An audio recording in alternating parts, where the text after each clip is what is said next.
Hello and welcome to this week's episode of Nicstalgia. I'm super excited to have Vinnie here today. He has had my dream career. Other than, I guess, being a backup dancer, my second most desired career would be to work at MTV, really in the golden age as we know it. An awesome time during TRL. We started to see the advent of reality TV, and I'm just really excited to hear the whole story. So welcome, Vinnie. Oh, I'm here to tell it. I'm here to tell the whole story. Spill the tea. We love it. Yeah, we got to get right to it. 30 minutes. What do you want? It was, you know, what's funny about my job at MTV? I started off in casting, and I was out of college. I was working at Fox News and the Food Network and MTV, and I had this like small relationship as a freelance casting director. But MTV had youth culture. You couldn't miss the energy that was happening there. But I started working at MTV. It was more with MTV Films. I got to cast Beyoncé in her first film, in Carmen, a Hip Hopera. MTV like remade Carmen, and I put Mandy Moore. That. Isn't that fun? That's a good one. Do you remember? Like, was like kind of Mandy Moore in her first acting role. MTV bought this like kung fu film, and we stripped the audio, and then I was hired to cast hip hop voices to be the voices of this kung fu thing. So I just thought it was normal to call up Snoop Dogg and Khalees and Pat Morita. I got to work with, like, you know, Mr. Miyagi. Where else other than at MTV with a 20-something-year-old from Staten Island who was just passionate about surrounding himself with talent. That's really all I've ever done my entire life, is surround myself with the best, because I know I'm like good. I'm like good plus. I'm like good plus. But I'm like I say like a mirror sponge, kind of like I soak it all up, and then like I know how the Big Bang happens, because I feel that when I meet talent and energy and that collaborative force, that change of reality that we can create. And I saw it with Ashton Kutcher turning a movie star, a TV star, an actor, you know, a well-known model, into a content creator, into a production company owner, into what then, you know, ricocheted and created media mogul and became an investor. And Jessica Simpson, we changed not her life, but we changed the public perception of her life almost overnight. So you want to talk about an overnight success? The audience gets the big thumbs up, overnight success, because like we gave someone space and grace that we weren't giving her in music. And I look at Jessica, and I brought up Mandy Moore already. Those are two really unique women. Now, if you go back to the early 2000s, they were also compared to Britney, and they were also compared to Christina Aguilera. And I never got to work with Britney, and I never got to work with Christina the way that I got to work with Jessica and Mandy, and Ashley Simpson also in the Ashley Simpson show. I'm like, I love Ashley. They're all like my little sisters, I feel like. But I got to see these women create reality by changing it. And that was, and I also got to see them create characters that they stepped into, you know, a version of themselves that they were successful because of their reputation, not they were successful in spite of their reputation. And that was magical to be at MTV at that point. And youth culture has a lot to do with it. You know, we weren't our eyes weren't being pulled in a million directions by every single brand on 80 billion platforms and a video screen in our back pocket. You know, I like you said, you still had to come home at 3:30 to watch TRL. Like, so that meant that like news got released, pop culture news got released at 3:30. Like people would wait for things to happen because of that schedule. And what happened when social media and technology, you know, it really opened up the amount of times that we can connect throughout the day. And then you layer in all the other new advents of what social media has done with, you know, reels and all the different surfaces and layers within these platforms. And I certainly see why it's overwhelming, but it's just brilliant. It's brilliant because you only need a small audience to make an impact. You need a large audience to impact culture. But you don't need a big audience to impact a person. To impact a person, you need an audience of one. That's cool that we have that now. But and we own our content. I think back. If I just start rambling, you tell me. You know, I'll tell you what. I'm soaking it all in. I'm like, I don't know what you know and what you don't. But I want to tell you.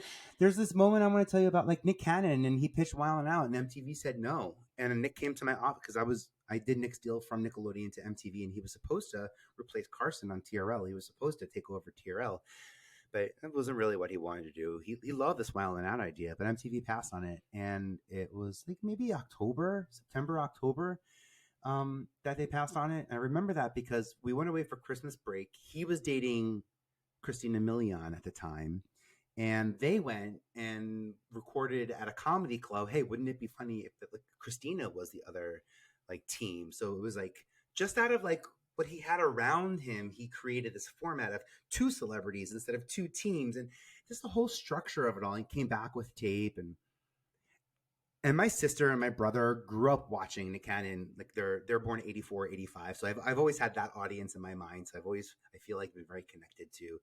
That's a big connection that I have with that audience. If you're 35 to 45, I got you. You're in my sweet spot. And like we get technology the same way, and we get exhausted over technology the same way, and we get excited about it, the same way.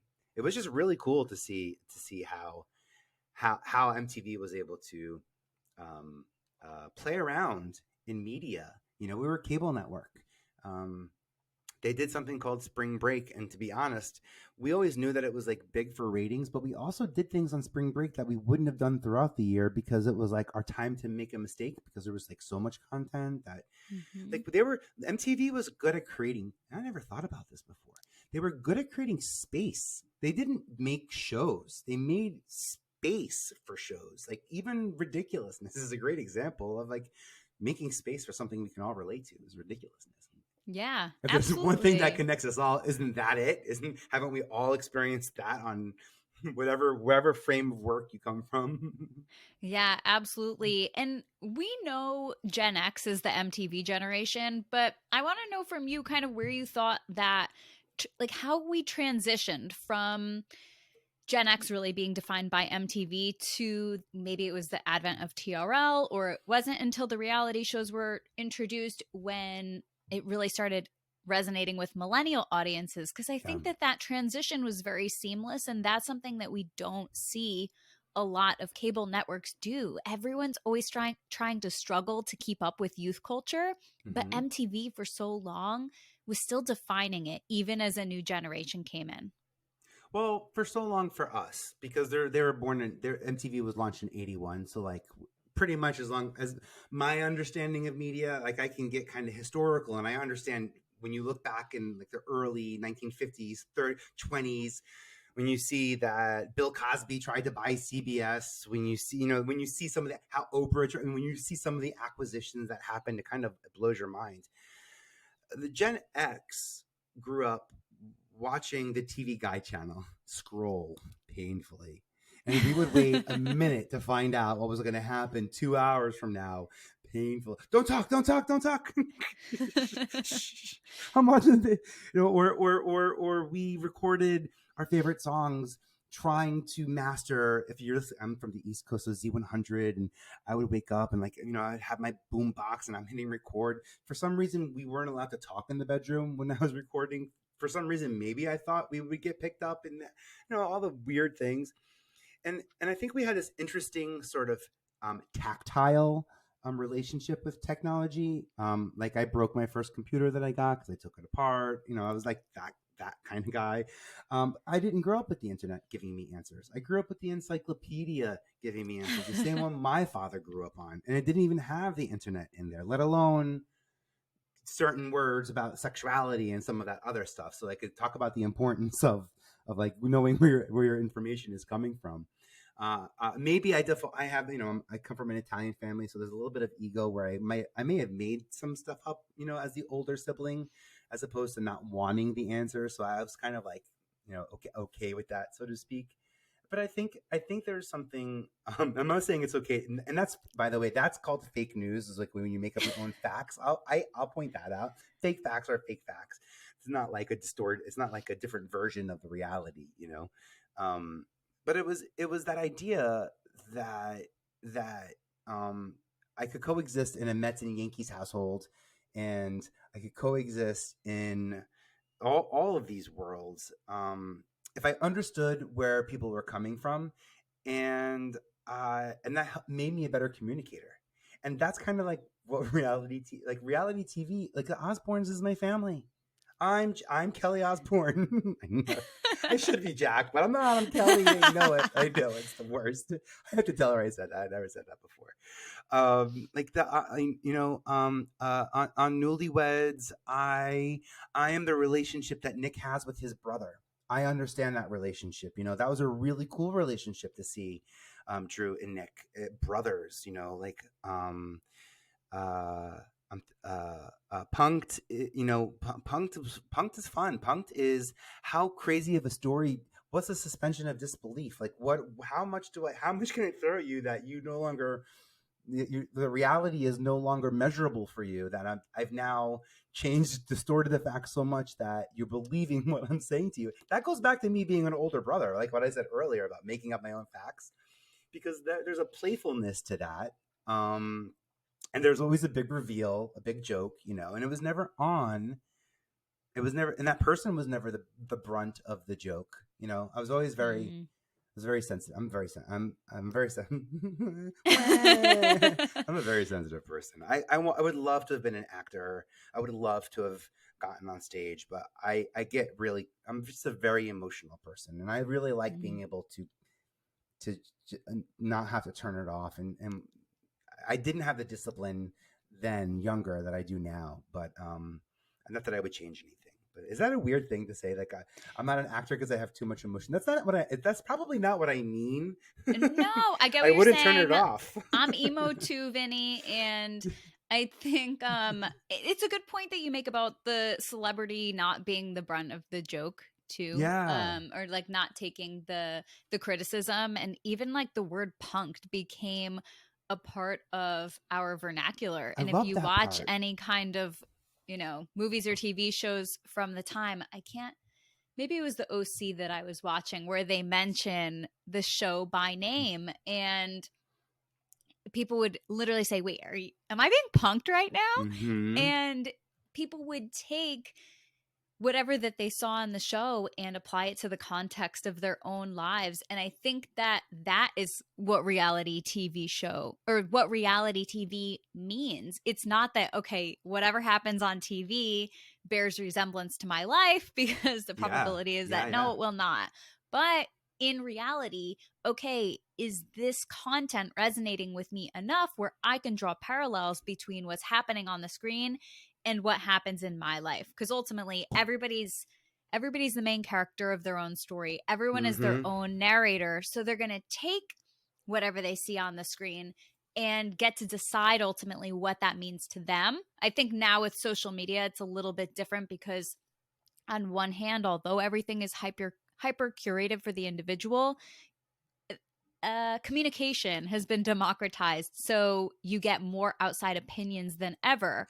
Whereas I think in the early 2000s, it was more about still like that water cooler culture where you would go to work or you would go to school and talk with your friends or talk with your family about what you had seen on TV, and how whatever's happening in society, it's always kind of a mirror to what's going on television as well. And we really got to see those first moments of pulling back the curtain, what someone's relationship really like, or wow, celebrities, they're just like us.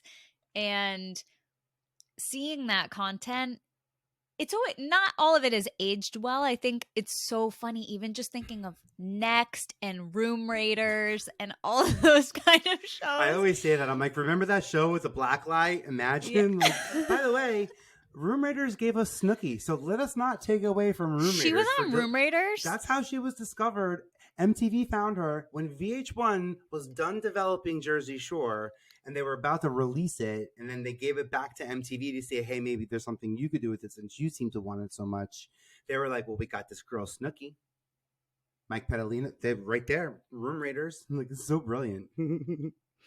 I weird point of time. That up. I need to look that up, because Jersey Shore was huge, and I had a room. I was in college when it came out, and my roommate was from the Jersey Shore, and so we're like, this is great, relatable. My mom is from Rockland County, New York, and she used to go to the shore growing up, and she's like, this show is so great. I'm like, Mom, if this show came out 20 years ago, I'm pretty sure you would have been on it. She's like, I don't know about that, but it was entertaining. And I think at the time it was, I feel like now calling it groundbreaking, it sounds like a tiny bit of an overstatement, but still it was something that, like, again and again with these shows, people got so excited about. Yeah. You know, what I'm thinking about as you say that, it crossed my mind what that show did differently, because everything I worked on MTV up until that show was of kind of like, I hate to say refined, but there was an artist, or there was somebody who had an artistic talent or a creative talent. It somehow brought it back to the music or the music industry or celebrity industry, or there was something that was, box office tangential sort of about it. That show was the first show. And I say that weird because for some reason, I mean, Laguna Beach and The City had already aired before Jersey Shore aired. And I actually developed a show. I followed Nas and Khalees for their first year of marriage. And that we shot 8 episodes. We edited 6. And then as we're literally a month and a half away from premiering, that time slot, the executive hands changed at MTV Networks, and that time slot was reallocated to the Hills. Actually, that's who got it. Yeah. So it's interesting to think about how like California was doing it, and it sort of, it was refined. There was like they were mean, but they weren't visceral and audacious the way that Jersey Shore was. And I think what Jersey Shore did was let everyone on every other network say, look, MTV's got this show where it's not stars, Survivor's not stars, Big Brother's not stars. So this is an open market. If we can get a celebrity, Paris Hilton and Nicki, right around 2007, this is right around now when networks are starting to say, well, do we do the celebrity version of the show? By the way, let us not forget that before Bravo aired the Real Housewives of OC, they aired a reality show with Paula Abdul. Like that was their core like audience. Like it was not what what it's become now, which is really cool when you sometimes hear Andy talk about the programming directive that Bravo took, because now in 2007 is when I leave MTV. 2009 is when I start casting like Housewives of New Jersey and Millionaire Matchmaker and some of those New York centric shows. New York has always been for me, it's always been the center of cable.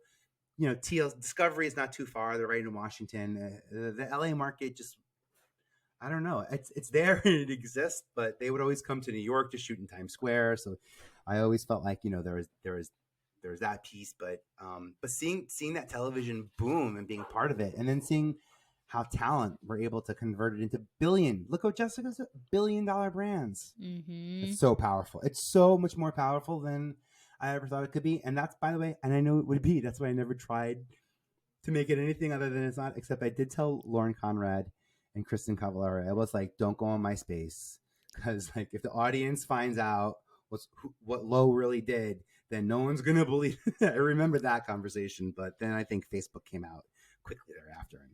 Yeah, that's so funny. How has social media, especially MySpace and Facebook, really in like that mid 2000s era, like how did that impact these shows or the atmosphere, or how these shows were produced? Because at the time, we didn't have this constant every single second. You could go on Twitter and see what's happening in real time. You did have to wait to watch these shows, and it was even the early days of blogs and forums too. So if you wanted to go somewhere with like-minded people to talk about the show, right, people were still doing it in person as opposed to the internet. So how did that extra layer of social media complicate things, make things easier, just change things in general? Well, storytelling changed a lot since social media has come out. Storytelling has changed, like how we structure stories and who our characters are and what we talk about and how we frame them, and the framework of storytelling has changed. So I would say in the early 2000s up to 12 or 11, to be honest, YouTube and AOL Music had more of an impact on us than like social media. Social media was an amplifier. We didn't measure any of our success. There was never a meeting that I went to, a ratings meeting. We have this thing on MTV called Walter. We all like to earn ratings. And it's just and I love that earn ratings is the key to television right there. But now they count the social number because they're looking at all impressions because that's how advertising is measured. But back in the good old days when it was just poorly measured by inaccurate systems that measure television back then, what a horrible system of chaos we've created. It was easy to tell people to stay off social media and not talk about something. There wasn't a sense of urgency to share our story the way that it was back then. But video on demand, that's where TRL, 106 in Park, that's where like those MTV News no longer was 10 to the hour every hour. Then we were like 10 to the hour sometimes 10 to the hour every other day. Like if I see Kurt Loder in the office, like, oh, we got news today. But now no one's waiting for a TRL to happen anymore to release their art. There's no a band used to wait to break up to come to MTV to break up with live, because of the power that distribution had. And the audience was able to get what they wanted when they needed it. And that's really what changed anything. It made shows more difficult to cast and because preconceived notions. And then all the cable networks jumped in. And then right around 2007 is when the writer's strike happened. So I was able to launch a company, unfortunately, when all the scripted talent actors were not employed and they were looking for unscripted opportunities. And that had a big boom in television. And that was a big influx to the celebrity market in all networks. I mean, it used to be like, MTV was pristine with celebrities. And then suddenly, we know what happened with E and Mariah. I mean, isn't that weird that like Mariah had a reality show on E and like the Kardashians squashed that show? It was like, there's power in that audience. And that's pretty cool. And I used to give a lot of credit to MTV in the early 2000s. And then I used to take it away because I would be mad that, they didn't do what they used to do. But we changed. Our viewing habits changed. And MTV, and I know this for a fact, especially, and I got to work with some of the people who like launched MTV, and some of those people are still there, and those founders come back and they have impact, and they really care about youth culture. It's not about creating a TV show on that network. It's about creating a conversation. And I also didn't even I worked at that network for 10 years. Imagine, I don't even know what a production company is after leaving 10 years, because we produced everything kind of there were producers that would come in and out.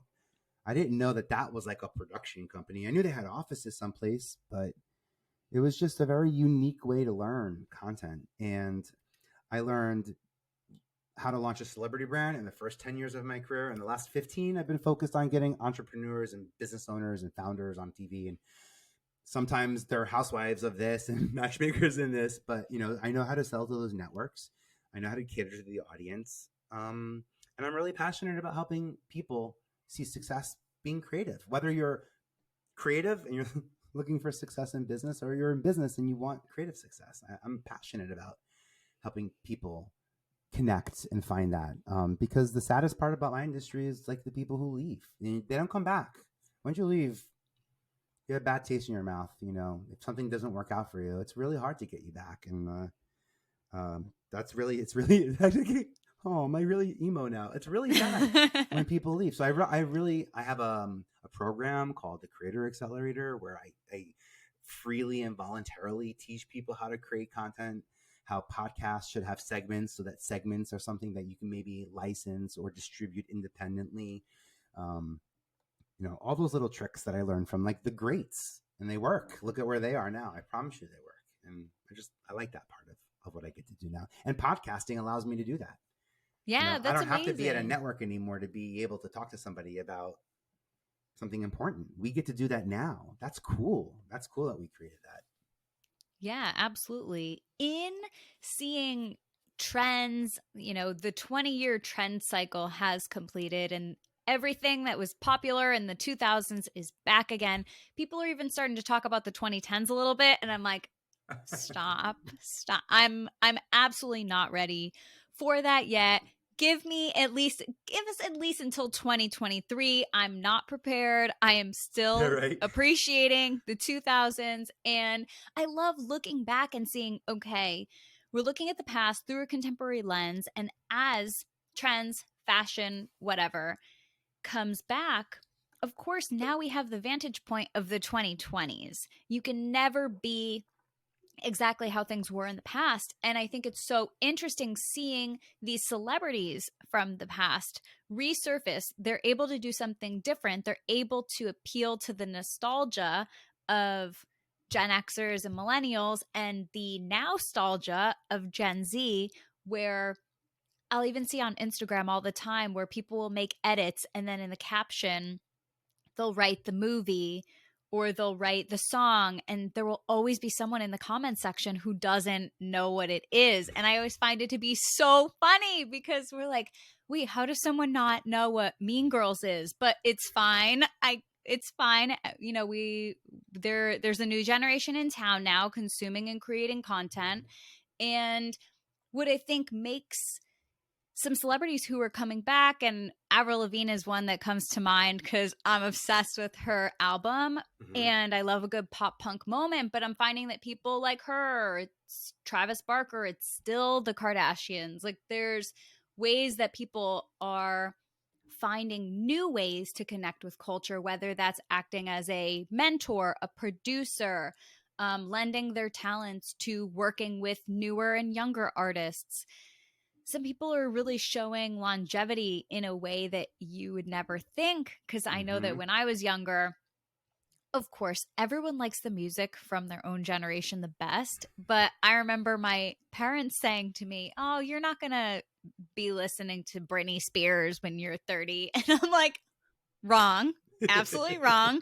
Like I've been a Celine Dion and Spice Girls stan since 1997. Literally when you know a Celine Dion song was trending on TikTok, I'm like, I love that she's getting the credit that she deserves right now, but I was literally 7 years old like singing my heart out to Celine Dion, and my parents were like, okay, just close the door and put your headphones on and put in your Walkman, okay? No blasting it out the boombox. Were you visioning you're on the Titanic at the same time? Is that I didn't have a fan, otherwise I would have tried to have the wind blowing in my hair too. Perhaps.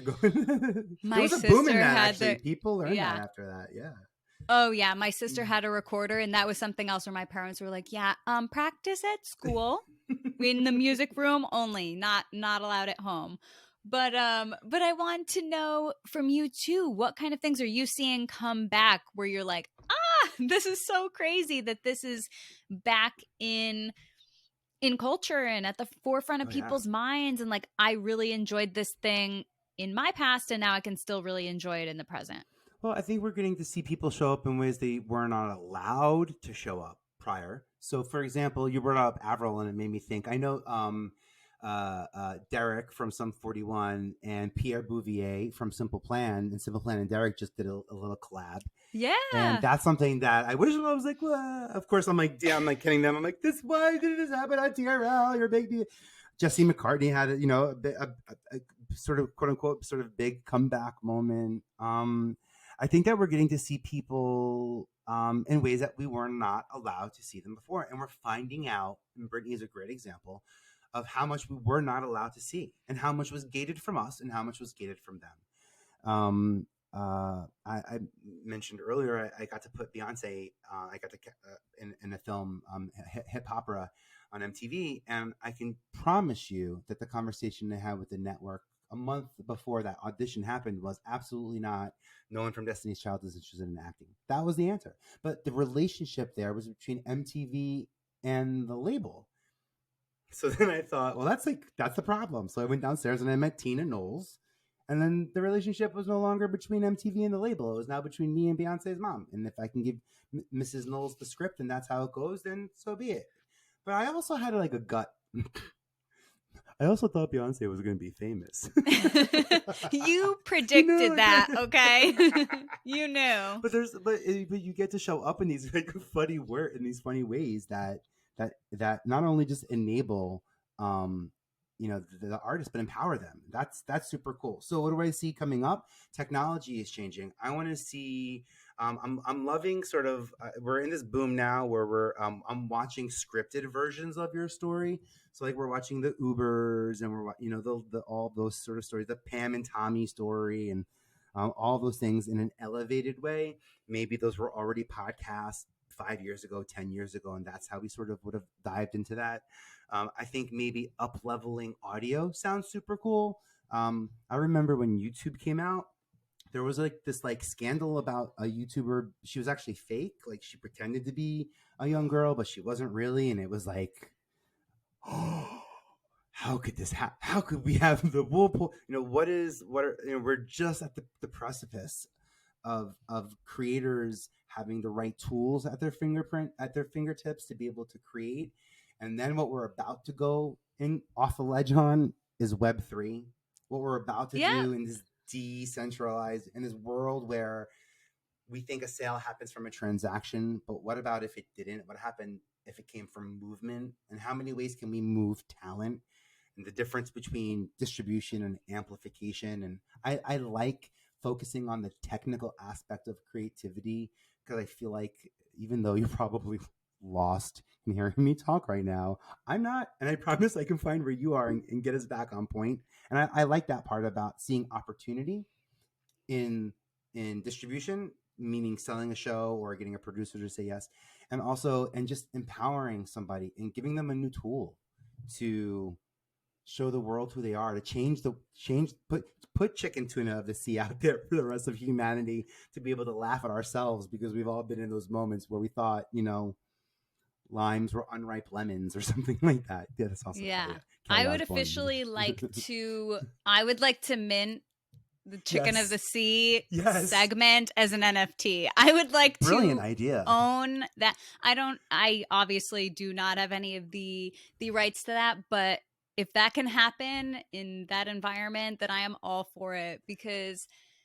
those are the moments, right? Those are the moments. And those are the moments, and everything really, whether it's with the pod, in work, in life, my purpose is to bring people together and make them feel like a part of something. And we have this podcast so we can unlock those core memories and have people being like, oh my God, I remember that episode. And everyone has their own memories associated with these pieces of culture. And yeah, I'm pretty nostalgic, I guess. Like, I love looking back at these things because these pieces of culture are kind of like those little bookmarks. They're markers in the entire story of our lives. And I think that is so cool. And so even I often intellectualize these conversations. I'll be like, well, Jessica and Nick, and people are like, you would think you were going to the United Nations to like deliver a speech. You're talking about Nick Lachey and Jessica Simpson. I'm like, but it's so much more than that. It's about more than that. It's not about the sweater. It's not about the tuna. It's not about the couch. In the words of James Kennedy, it's not about the pasta. Exactly. It's not about the pasta.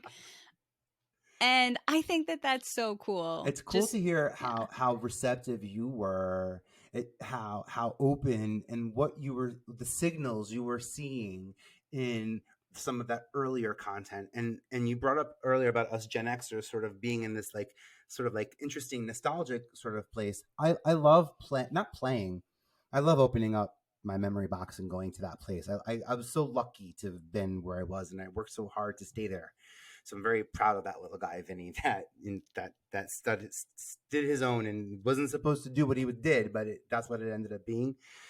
Because I got the best friends in the entire world out of it. I learned how to create in the coolest way. And I didn't even realize that until now, until podcasts, until I could own something that I know how to sell a show. I know how to create something and socialize it to the network executives and get them to buy into it. And everyone has, there's a lot of work, but, and I'm not poo-pooing that at all. That's one way to get your content out there. And it's a powerful public way to do it.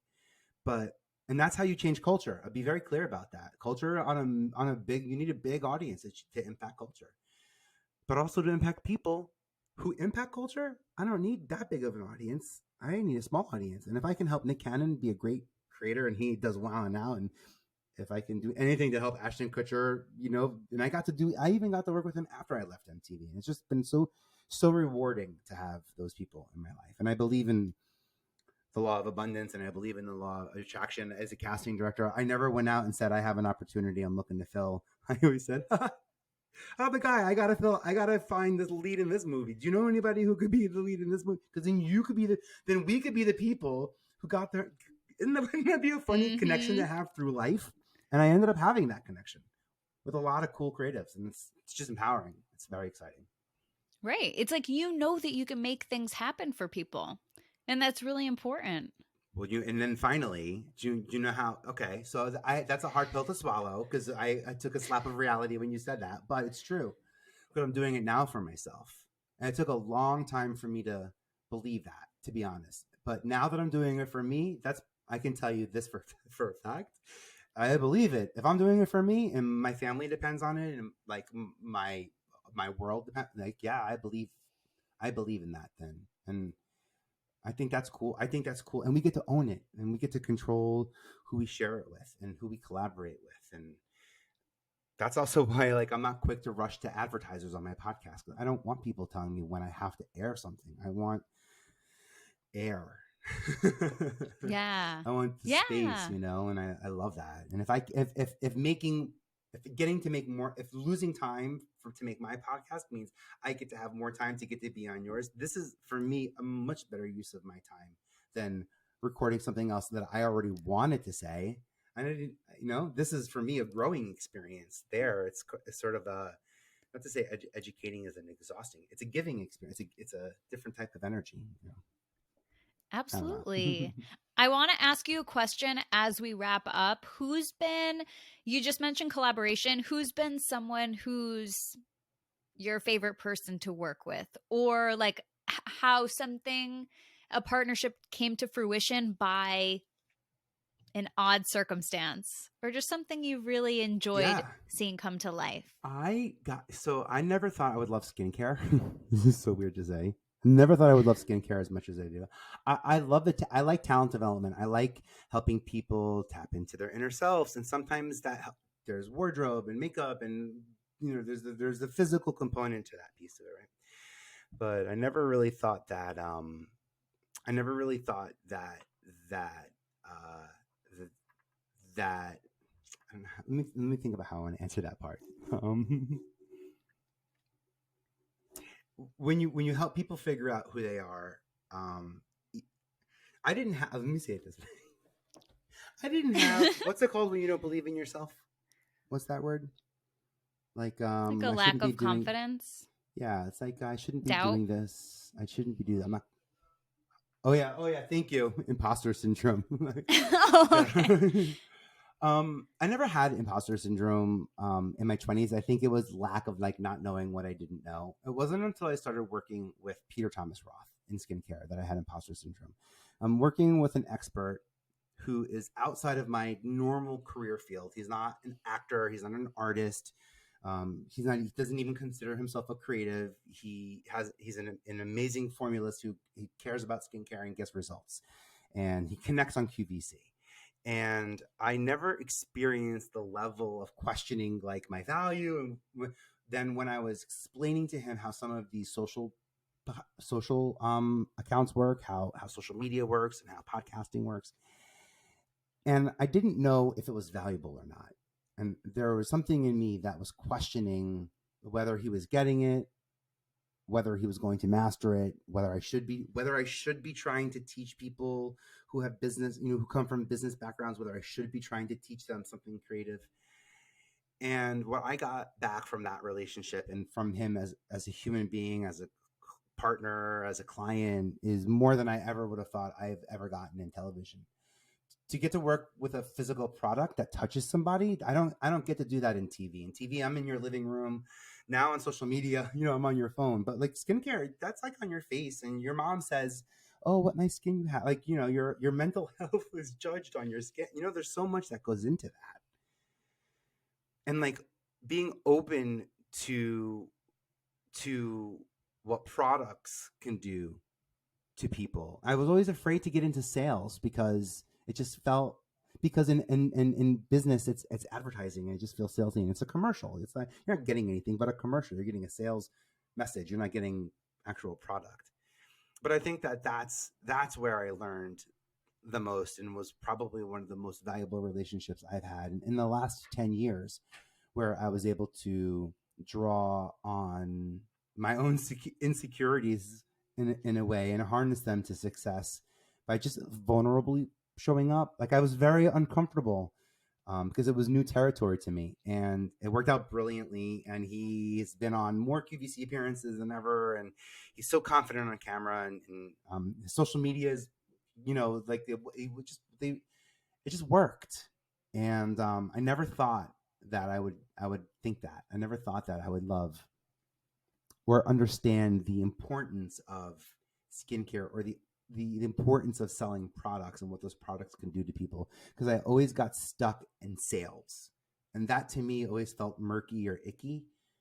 But that's because my goals were too short. When your goal is making sure someone's happy in life, and happy in life means a little hyaluronic something here and a little acid peel there and a little that's, sign me up. Now I understand. I love speaking to other people. And that's the thing too. I learned a whole new language that I did not know. I knew my own language. I knew the jargon from my industry.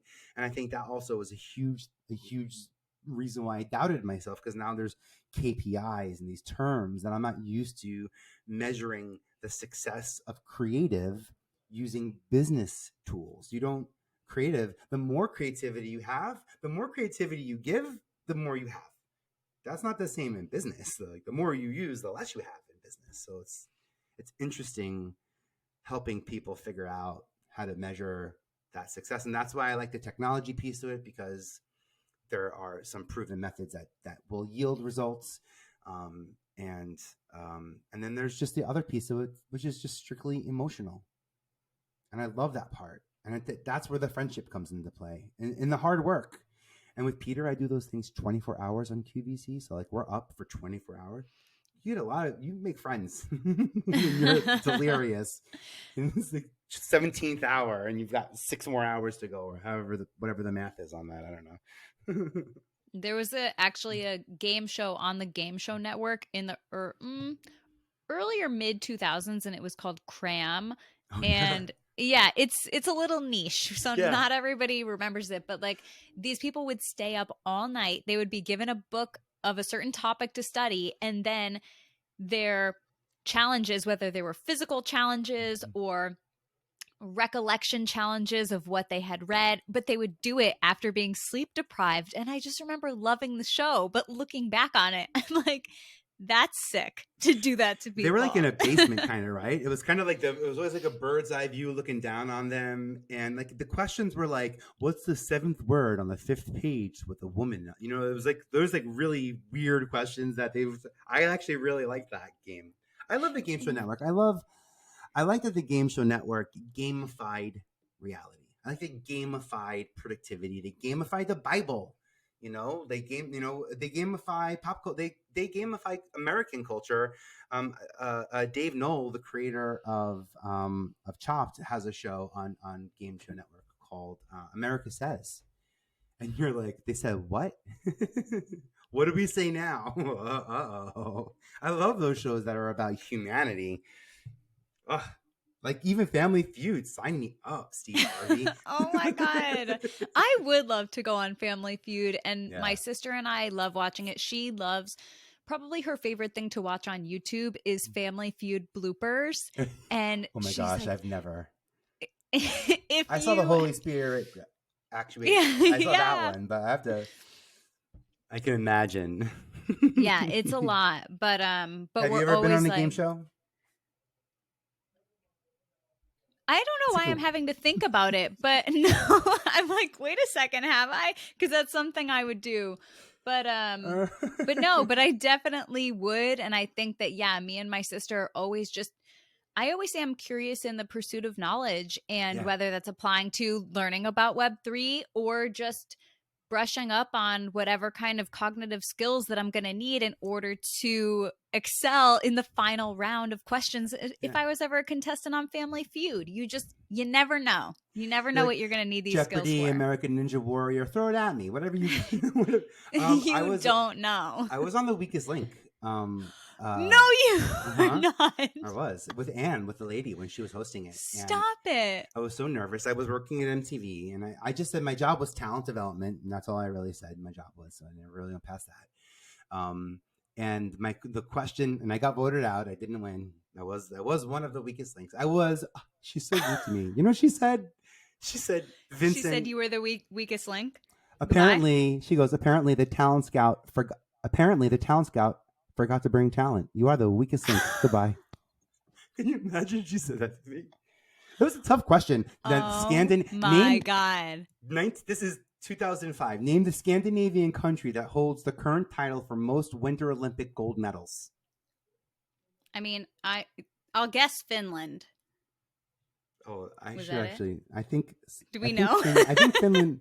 I'm so scarred from the answer. Right? I said Sweden, and I was just like, by the way, I'm like, please just say some, Vinnie. Just figure out where Scandinavia is. You got the whole world looking at you, man. You know the pressure. I got one weird. I got. They made me say, what does HBO stand for? I got that wrong, actually. Home box office. Yeah, home box office. I think I said home broadcast office. Wow. I was like, nerd. I know. Come on, Ugas. They were trying to help me. I'm still just shocked from this. Like that takes emotional resilience to be able to recover from being a contestant on The Weakest Link. Oh my gosh. My weakest, you know what happened right after I got voted off? My lowest moment ever. This is why I don't talk about this appearance. Because here I am. It's my golden opportunity. I was just on TV. This is like when the regular world was watching it. But you know when you lose and then they like bring you to the side and they make you say something? Mm-hmm. You know, they kind of like, the producers jab at you, like try to get you to say something. But I succumbed. I was like mad. My ego, little Vinnie's bruised ego. I'm like a big crybaby on TV. So I was glad that Game Show Network, when they re-airs it at like 5 a.m, and I'm still amazed that when I get the texts from someone who's like, "You were just on TV." I was like wearing a suede blazer that I got from Carson Daly's dressing room. Whew, I thought I was feeling. There's a reason why that suede blazer was in his dressing room. He would never wear that. He would have never wore a suede blazer.